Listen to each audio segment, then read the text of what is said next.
स्नेहा दिल्ली के राजौरी गार्डन के रामविलास नामक सोसाइटी में अपने माता पिता के साथ रहती है। उसके पिताजी एक बहुत बड़े उद्योगपति हैं और उसकी माताजी एक बहुत बड़ी सोशल वर्कर हैं। उसके माता पिता दोनों ही वर्किंग हैं। इसीलिए उन्होंने स्नेहा की देखभाल के लिए घर में एक परमानेंट मेड रख रखी है जिसका नाम सुनीता है। सुनीता स्नेहा की देखभाल करती है, उसे स्कूल छोड़कर आती है, उसके साथ खेलती है और उसे अपने हाथों से खाना खिलाती है। स्नेहा बहुत ज्यादा लाड प्यार में पल रही थी। दूसरी तरफ उसी की ही सामने वाली सोसाइटी में आंचल नाम की एक लड़की अपने माता पिता के साथ एक छोटे से मकान में रहती थी। आंचल और स्नेहा दोनों एक ही स्कूल में पढ़ती थी। एक बार सुबह के समय की बात है, स्नेहा अपने डॉगी के साथ घूम रही थी। तभी वो आंचल के घर के सामने से निकल रही थी। तब वो देखती है कि आंचल घर में झाड़ू लगा रही है। आंचल, तुम क्या कर रही हो? मैं झाड़ू लगा रही हूँ। क्यों, तुम्हारे यहाँ नौकर नहीं है क्या? नहीं, आज मम्मी की तबीयत ठीक नहीं है, इसीलिए मैं ही झाड़ू लगा रही हूँ। तुम नौकर रखोगे भी कहाँ से? इतना कहकर वो वहां से चली जाती है और आंचल अपने काम में लग जाती है। स्नेहा इसी तरह हमेशा आंचल को नीचा दिखाती। वो हमेशा ही अपने पैसों पर, अपने स्टेटस पर घमंड करती थी, पर आंचल इससे बिल्कुल विपरीत थी। वो स्नेहा को अपनी दोस्त मानती थी, इसीलिए वो उसकी किसी भी बात का बुरा नहीं मानती थी। ऐसे ही एक बार की बात है, आंचल मार्केट से कुछ सब्जियां लेकर आ रही थी।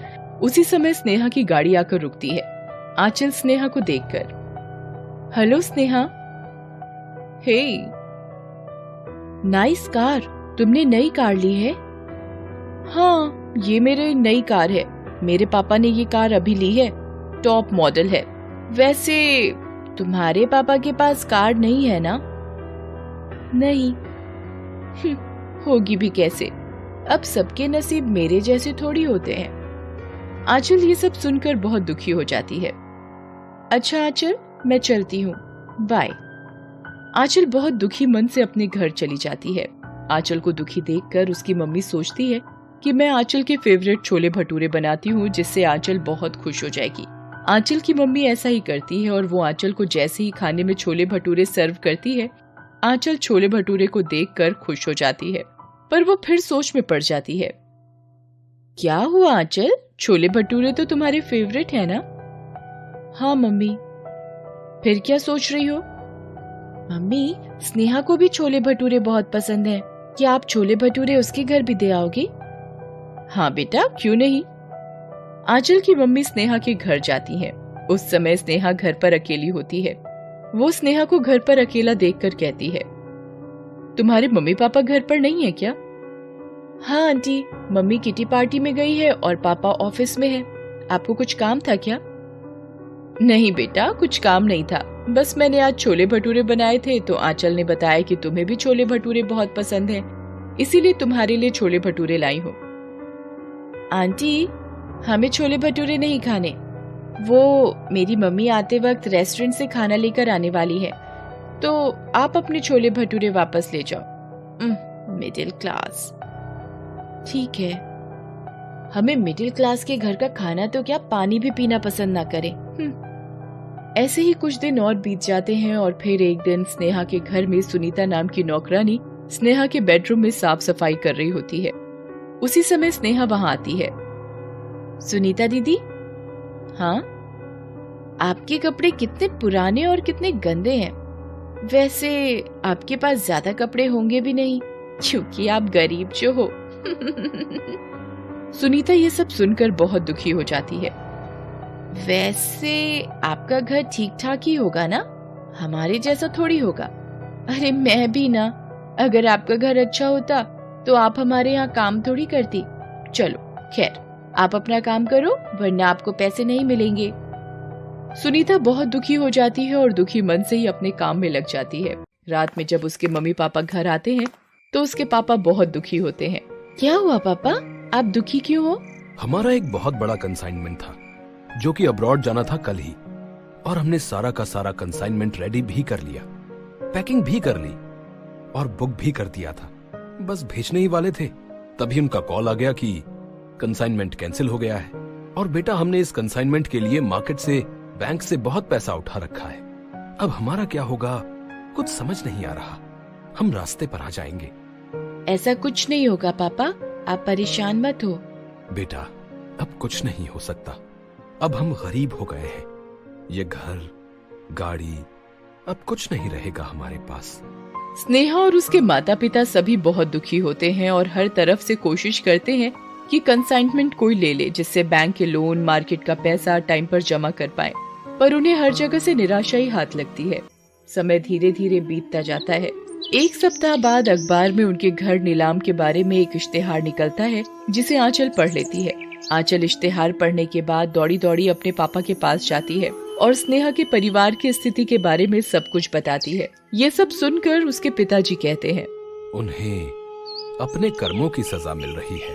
पापा, आप ऐसा कह रहे हैं, जबकि आपने ही हमें सिखाया कि कभी भी किसी का मजाक नहीं उड़ाना चाहिए और हमेशा जरूरतमंदों की मदद करनी चाहिए।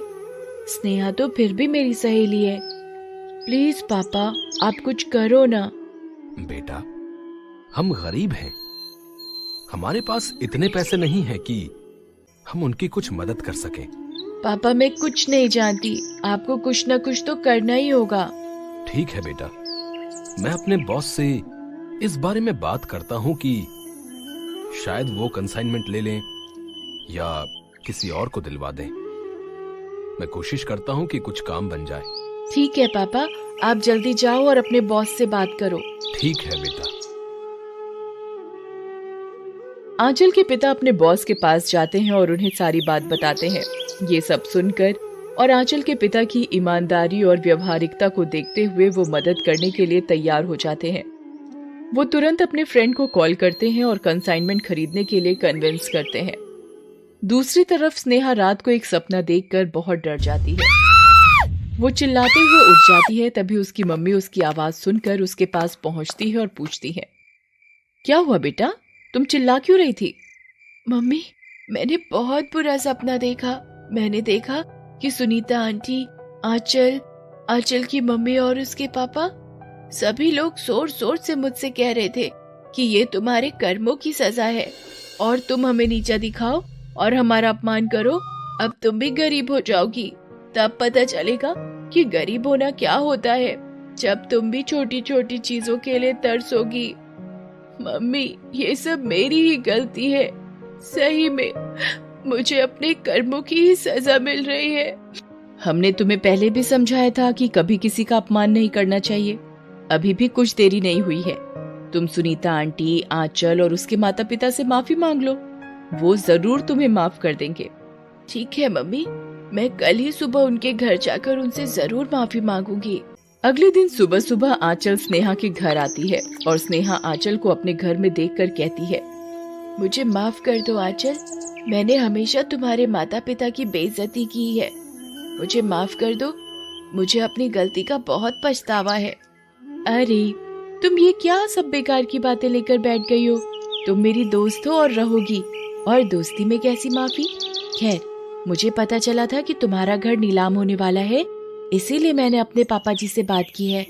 वो अपने बॉस से कंसाइनमेंट खरीदने के लिए रिक्वेस्ट कर रहे हैं। शायद तुम्हारा काम हो जाएगा। इतने में ही आंचल के पिता स्नेहा के घर पहुंच जाते हैं और स्नेहा के पिताजी से कहते हैं, भाई साहब, आप परेशान मत हो। मैंने अपने बॉस से बात की थी। उन्होंने अपने फ्रेंड से बात करके मुझे अभी बताया कि आपका कंसाइनमेंट खरीदने के लिए वो रेडी हैं। ये सब सुनकर स्नेहा के पिता और उनके परिवार के सभी सदस्यों की आंखों में खुशी के आंसू आ गए। उन्होंने तुरंत ही आंचल के पिता को गले लगाते हुए कहा, भाई साहब, आपका बहुत बहुत धन्यवाद। अगर आज आप हमारी मदद नहीं करते तो हम रास्ते पर आ चुके होते। मैं किस मुंह से आपका शुक्रिया अदा करूं? अपनों को भी भला कोई शुक्रिया अदा करता है?